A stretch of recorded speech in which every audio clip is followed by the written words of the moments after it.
Bismillahirrahmanirrahim. Assalamualaikum warahmatullahi wabarakatuh. Waalaikumsalam warahmatullahi wabarakatuh. Alhamdulillahirabbil alamin. Siang ini kita bisa menyapa sobat TST KUA Wiro Brajan. Selamat siang Mbak Titi. Selamat siang. Sehat semuanya? Alhamdulillah Ya. sehat. Demikian pula bagi Sobat TST dimanapun Anda berada, mudah-mudahan senantiasa diberi kesehatan. Nah, pada siang hari ini telah hadir di tengah-tengah kita narasumber kita yaitu Mbak Titi. Beliau adalah penyuluh agama Islam KUA Wiro Brajan. Pada siang hari ini kita akan membahas tema tentang mengelola emosi dalam keluarga. Tak dipungkiri ya Mbak Titi, dalam keluarga itu mesti ada ujian ada marah, kecewa, bahkan kadang keluarga itu sampai menyerah gitu ya. Nah, pada kesempatan kali ini kita akan membahas tema tentang mengelola emosi dalam keluarga. Nah, Mbak Titi, mungkin sebenarnya peran emosi dalam keluarga itu seperti apa? Mungkin Mbak Titi bisa menyampaikan di tengah-tengah kita semua. Oke. Emosi itu adalah fitrah manusia Mbak Lel, kayak gitu. Jadi dalam keluarga itu emosi bisa menjadi perekat ya jika dikelola dengan baik, dan bisa menjadi konflik atau bencana kalau mengelolanya tidak baik seperti itu. Jadi emosi itu fitrah.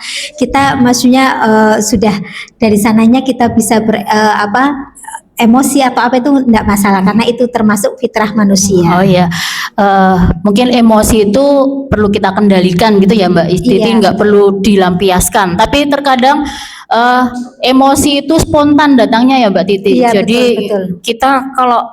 kita kembali, nah sifat sabar kita. Nah mengendalikan itu dengan cara apa? Ya sabar. Terus kalau kita emosi ya di dalam Islam kita dianjurkan untuk beristighfar ya Mbak Titi ya. Iya, gitu betul. Ya. Terus mungkin kiat-kiat apa yang bisa kita lakukan agar kita bisa meredam emosi itu Mbak Titi? Oke.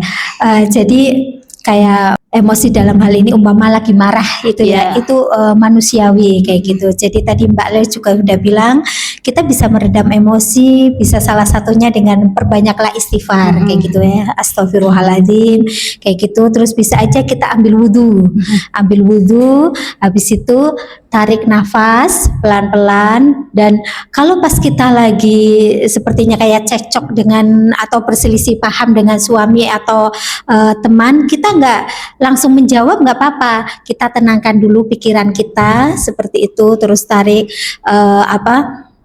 nafas dan kita ambil wudhu. Habis itu kita bisa membalas atau mendiskusikan tadi yang menjadi perselisihan tadi Mbak. Oh ya, berarti intinya komunikasi ya. Iya. Kadang karena komunikasi yang nggak nyambung, jadi itu bukan masalah yang membuat kita itu jadi besar, tapi karena kurangnya kita untuk bisa mengendalikan emosi. Jadi kadang komunikasi yang nggak lancar antara pasangan gitu ya, bisa jadi menimbulkan masalah dan itu timbul emosi itu ya. Betul. Mungkin bisa disampaikan Mbak Titi, dalam Islam itu anjuran kita tadi sudah disampaikan, anjuran kita untuk meredam emosi ya Mbak Titi. Nah, cara mengelola emosi saat konflik, mungkin tadi kan sudah disampaikan beristighfar, terus berwudu. Nah, terus mungkin ada lagi yang cara mengelola emosi yang dianjurkan dalam Islam. Oh gitu.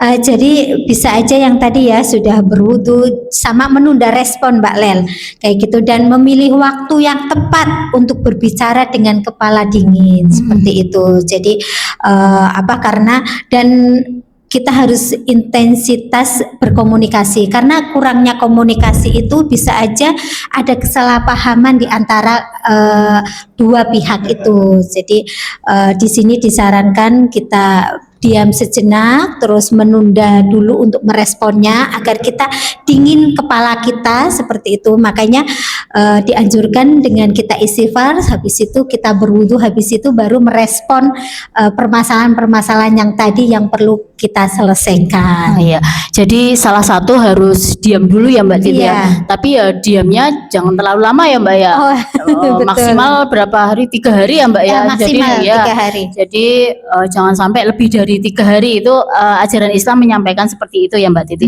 Nah, mungkin peran suami istri dalam mengelola emosi keluarga. Ini tadi kan antar pasangan ya. Iya. Ini kan kalau dalam keluarga itu sudah hadir anak. Nah, itu gimana caranya? Kadang kan pasangan atau suami istri ya secara spontan mengeluarkan emosi terus di hadapan anak. Nah, itu biar kan kalau mamanya anak tahu, bisa jadi nanti wah bapak ibuku kok rame gitu ya. Nah, itu triknya seperti apa Mbak Titi? Gitu ya, gini. Jadi kita sesama pasangan itu saling memahami kondisi pasangan, Mbak, gitu, dan tidak saling menyalahkan dan bekerja sama menciptakan suasana rumah yang menenangkan seperti itu. Jadi biar tidak kelihatan ayah dan mama kok ribut kayak gitu. Jadi walaupun kita kadang-kadang lagi emosi, tapi kedatangan anak akhirnya kita menyembunyikan itu.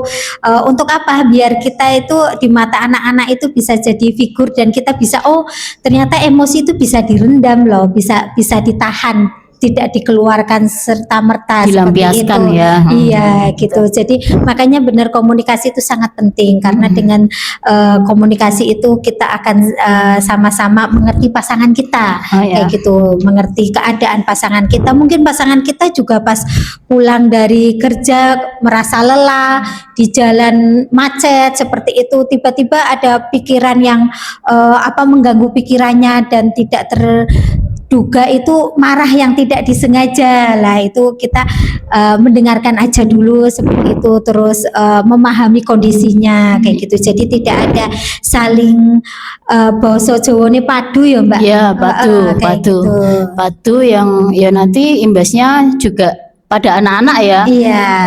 Kalau orang tuanya sudah ada masalah, terus biasanya ya itu ya naudzubillahi min dzalik, pasangan suami istri sudah ada masalah, imbasnya ke anak, bisa jadi nanti pelampiasannya ke anak timbul KDRT ya, timbul masalah lagi gitu ya Mbak Titi. Iya.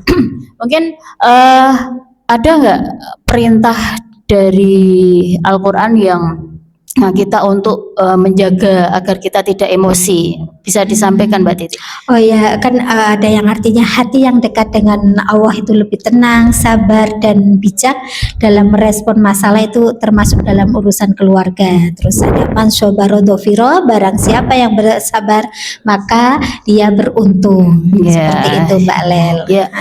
Ada juga mungkin ya Mbak Titi, la taghdab walakal jannah, itu ya. Janganlah kamu suka marah maka bagimu surga. Nah, itu janganlah kamu suka marah maka bagimu surga. Kalau kita bisa menahan marah, insya Allah jaminannya surga gitu ya Mbak Titi. Ini luar biasa sekali diskusi kita ya Mbak Titi. Mungkin closing statement dari Mbak Titi terkait dengan mengelola emosi dalam keluarga bisa disampaikan Mbak Titi? Oh ya, emosi itu tidak untuk ditekan, tapi dikelola. Keluarga yang harmonis bukan tanpa konflik, tapi melainkan yang mampu menyelesaikan konflik dengan cinta dan iman. Ya, luar biasa dari Mbak Titi. Yang terakhir saya akan membacakan pantun Mbak Titi. Senja tiba, langit berwarna jingga. Cakep. Angin sepoi menenangkan hati. Cakep. Emosi terjaga, cinta terpelihara. Cakep. Keluarga sakinah hingga akhir nanti. Amin. Alhamdulillah. Demikianlah diskusi kita pada siang hari ini. Kita jumpa lagi pada episode-episode yang akan datang. Sobat-sobat TST KUA Wirobrajan, kurang lebihnya mohon maaf. Wal afu minkum. Wassalamualaikum warahmatullahi wabarakatuh.